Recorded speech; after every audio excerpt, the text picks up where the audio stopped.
एक गांव में रामू नाम का गरीब किसान रहता था। उसके पास बस एक छोटा सा खेत था।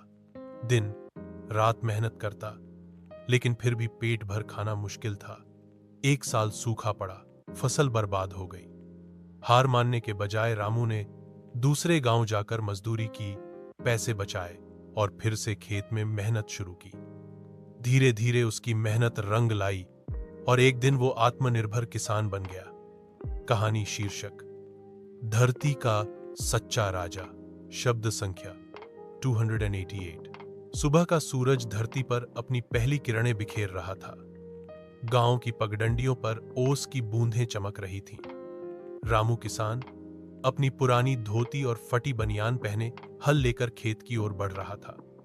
उसके साथ उसकी एक बैल की जोड़ी थी, नंदी और भोलू, जो उसके परिवार जैसे थे। खेत में पहुंचकर उसने जमीन को देखा। पिछले साल सूखा पड़ा था, पर इस बार मानसून अच्छा था।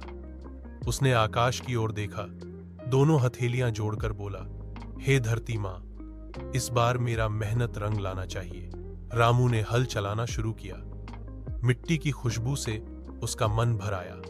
हर फावड़े की चोट के साथ वह अपने बच्चों की मुस्कान, पत्नी की ममता और बूढ़े पिता की आशा को याद कर रहा था। उसके पसीने की बूंदें जमीन पर गिर रही थीं, मानो वह अपनी आत्मा भी धरती को अर्पित कर रहा हो। दोपहर तक सूरज सिर पर चढ़ आया, पर रामू नहीं रुका। तभी उसकी छोटी बेटी खेत पर आई, हाथ में पानी का लोटा और 2 रोटी। वह बोली, बाबा थोड़ा खा लो। रामू ने मुस्कुराकर बेटी को गले लगाया। कुछ कौर खाकर वह फिर जुट गया काम में। शाम होते होते खेत सीधा तैयार खड़ा था, मानो धरती बोल रही हो, तेरे जैसे बेटे पर मुझे गर्व है। यह कहानी हर उस किसान की है जो बिना थके बिना रुके धरती को सींचता है और सच्चा राजा कहलाता है।